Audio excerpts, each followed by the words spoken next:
अस्सलाम वालेकुम स्टूडेंट्स।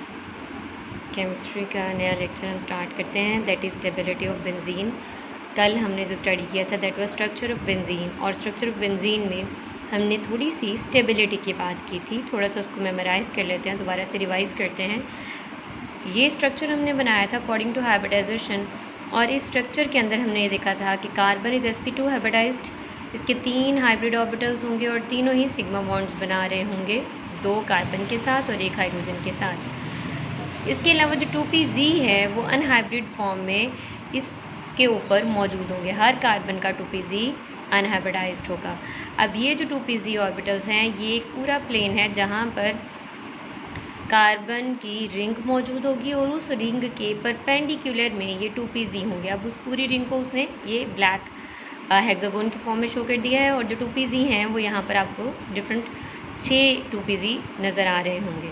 अब ये जो 2pz ऑर्बिटल्स हैं इनके एक एक लोब रिंग के ऊपर वाली साइड पर होंगे और एक एक लोब रिंग के नीचे वाली साइड पर होंगे। बिल्कुल जैसे अगर आप इस बुक को चकोर की बजाय हेक्सागोन ले लें तो एक एक लोब इस बुक के ऊपर वाली साइड पर होगा इस तरह से, और एक एक लोब इसके नीचे वाली साइड पर होगा। तो जो ऊपर वाले 2pz के लोब्स हैं सारे के सारे वो आपस में ओवरलैपिंग करेंगे, और ओवरलैपिंग करके वो पूरा का पूरा एक कॉन्टीन्यूअस शीट बना देंगे, एक क्लाउड बना देंगे। एक क्लाउड ऊपर होगा और एक क्लाउड नीचे होगा। अब इस क्लाउड की वजह से बेंजीन इज़ स्टेबल। हमारा जो टॉपिक है वो है benzene is an extraordinary stable molecule. Why it is stable? Stability is due to the extensive delocalisation of electron cloud. ये क्वेश्चन अक्सर ही पेपर में आ जाता है। Account the reason for stability of benzene, या फिर वाई बेंजीन इज़ स्टेबल। तो उसको आप स्टार्ट ही ऐसे करेंगे, the benzene is stable due to the extensive delocalisation of electron cloud. अब इस नाम पे गौर करते हैं कि ये क्या कह रहा है। ये कह रहा है कि जो इलेक्ट्रॉन का क्लाउड है पूरा का पूरा वो डीलोकलाइज्ड है। डीलोकलाइज्ड का मतलब होता है किसी एक जगह पर मौजूद नहीं है। ये जो पाई बॉन्ड है ये पूरा का पूरा कॉन्टीन्यूअस है, ये डीलोकलाइज्ड है। आपको कहीं पर भी अलग से एक पाई बॉन्ड नज़र नहीं आ रहा होगा। तो ये डीलोकलाइज्ड है, लोकलाइज्ड नहीं है। डीलोकलाइजेशन की वजह से ये एक्स्ट्रा स्टेबल है। अब जब ये डीलोकलाइज्ड पाई बॉन्ड है, अगर आपको एक पोजीशन पे पाई बॉन्ड नज़र आ रहा हो, सपोज ये दोनों आपस में पाई बॉन्ड बनाते, किसी चीज़ ने ऐड होना है वो यहाँ पे आके ऐड हो जाती, लेकिन अब ये दोनों आपस में तो बॉन्ड बना ही रहे।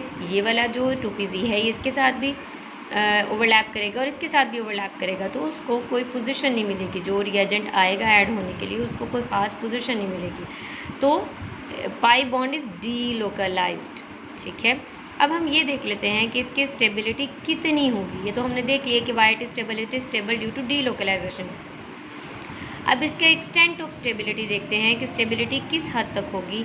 इसकी स्टेबिलिटी के लिए आप क्या करेंगे कि आप इस बेंजीन को कंपेयर करेंगे एक फर्जी कंपाउंड के साथ, वट इज़ 1,3,5 साइक्लोहेक्साट्राईन। अब ये जो मॉलिक्यूल है ये क्या चीज़ है? ये एक साइक्लोहेक्सागोन होगा जिसमें 3 पाई बॉन्ड्स होंगे, ट्राईन 3 डबल बॉन्ड हैं, और 3 डबल बॉन्ड लोकलाइज्ड होंगे। मतलब कि हमें पता होगा कि वो 1 पोजीशन पर हैं, फिर 3 पोजीशन पे हैं और फिर 5 पोजीशन पे हैं। ठीक है, साइक्लोहेक्सीन। अब हम देख लेते हैं कि अगर 3 पाई बॉन्ड हों तो उसकी एनर्जी कितनी होती है, और अगर कॉन्टीन्यूस शीट हो तो उसकी कितनी एनर्जी होती है। जिसकी एनर्जी कम होगी वो स्टेबल होगा, और कितना स्टेबल होगा? जितना डिफरेंस उन दोनों में एनर्जी का आएगा। इस चीज़ को हम आगे लेके चलते हैं। अगर आपके पास साइक्लोहेक्सीन हो,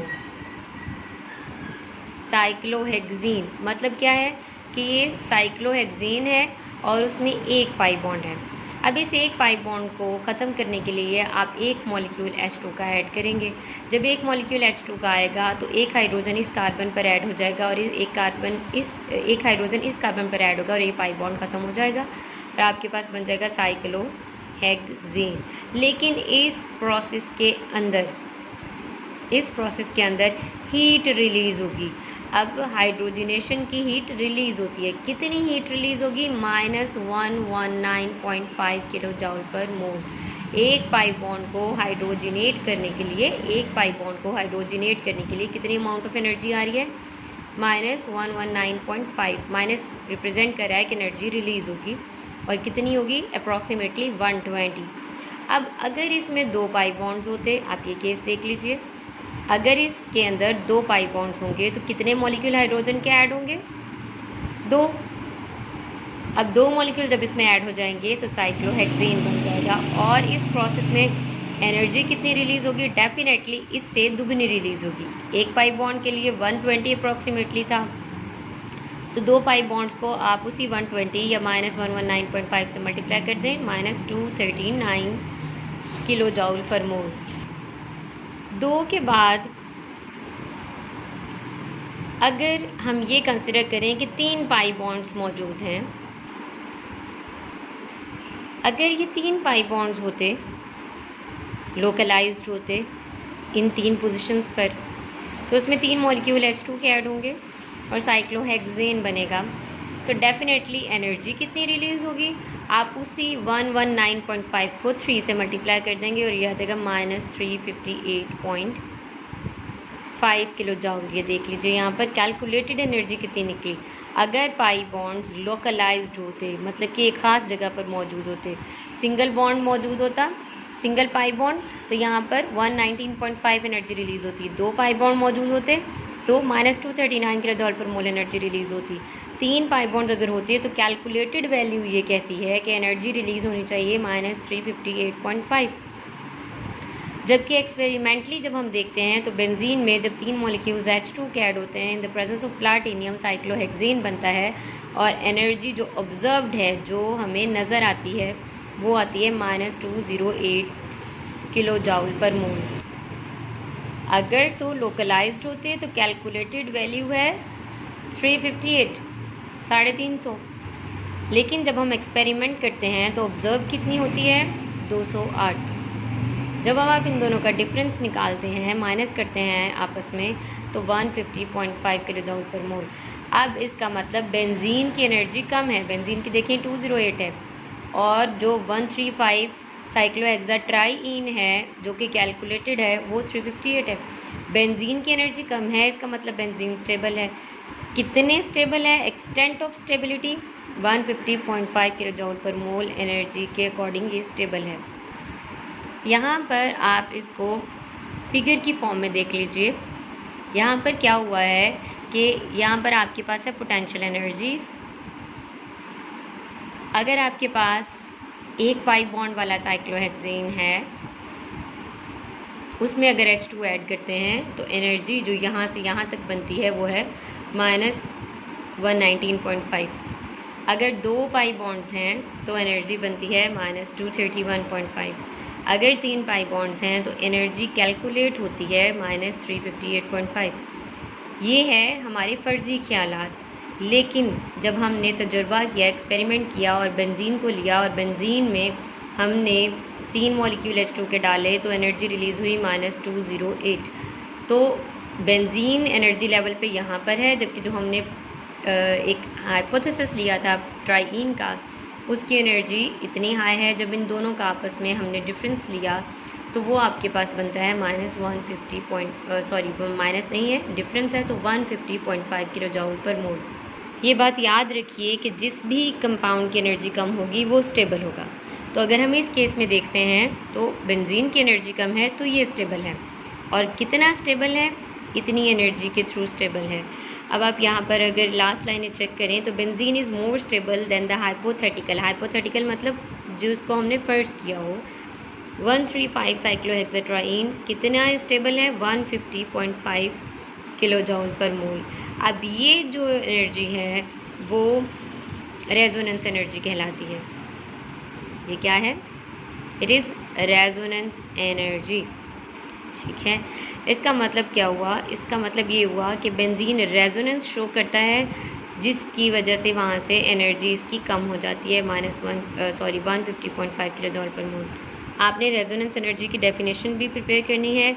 resonance energy, the difference between the amount of heat actually release कितनी हुई आपके पास? 208, and then calculated on the basis of ये क्यूल स्ट्रक्चर, कैलकुलेटेड कितनी हुई? वो -358, और उन दोनों का difference, that is called resonance energy. ठीक है, इसका मतलब क्या हुआ phenomenon of resonance which make it's more stable then others. Resonance है जिसकी वजह से ये ज़्यादा स्टेबल हो जाता है। तो जो कैक्यूल के स्ट्रक्चर में जो ऑब्जेक्शन थी हमारे पास, ऑब्जेक्शन यही था ना कि ये सैचुरेटेड बिहेवियर शो करता है। अब सैचुरेटेड बिहेवियर क्यों शो करता है, अब हमें उसका जवाब मिला क्योंकि इलेक्ट्रॉनिक क्लाउड डीलोकलाइज्ड होता है। क्योंकि इलेक्ट्रॉनिक क्लाउड डीलोकलाइज्ड होता है इसलिए वो एडिशन प्रोडक्ट्स नहीं देता।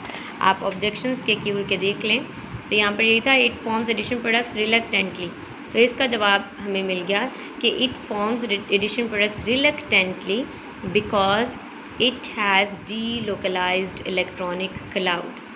ठीक है, तो केक्यूल में सिर्फ यही ऑब्जेक्शन था कि उसमें हम एडिशन प्रोडक्ट्स को जस्टिफाई नहीं कर पा रहे थे। इसी का दूसरे तरीके से आप कह सकते हैं कि सैचुरेटेड करैक्टर को जस्टिफाई नहीं कर पा रहे थे, और ये दोनों ही हम अब जस्टिफाई कर देंगे according to stability of benzene या अकॉर्डिंग टू हाइब्रिडाइजेशन।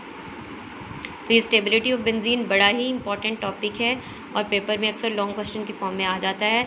आपने इसको ऐसे ही तैयार करना है। फर्स्ट लाइन में आप इसकी स्टेबिलिटी बताएंगे, उसकी रीज़न बताएंगे, देन आप एक्सटेंट बताएंगे, और ये जो सारा आपने कैलकुलेशन की ये एक्सटेंट ऑफ स्टेबिलिटी के लिए किया कि 1 पाई बॉन्ड के साथ एनर्जी कितनी है, 2 पाई बॉन्ड्स के साथ एनर्जी कितनी है, 3 के साथ कितनी है, जबकि एक्चुअल में कितनी है।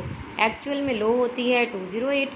तो इन दोनों का जब हमने डिफरेंस देखा तो हम ये देखते हैं कि बेंजीन जो है वो 150.5 किलो जूल पर मोल एनर्जी से ज़्यादा स्टेबल है, और इसी एनर्जी को कहा जाता है resonance energy. What is resonance energy? Difference between the energy of benzene and the calculated energy of hypothetical 135 cyclohexatriene is called resonance energy। तो कल आप ये सारे टॉपिक तैयार करेंगे और ये जो एनर्जी डायग्राम है ये आप सब स्टूडेंट्स मुझे 2 टाइम्स ड्रॉ करके इसको बताएंगे कि आपको ये अच्छे से समझ आई कि नहीं, और इसको डिटेल में आपने अच्छे से देखना है क्योंकि ये क्वेश्चन का पार्ट है, इसके बगैर आपका आंसर इनकम्प्लीट होगा।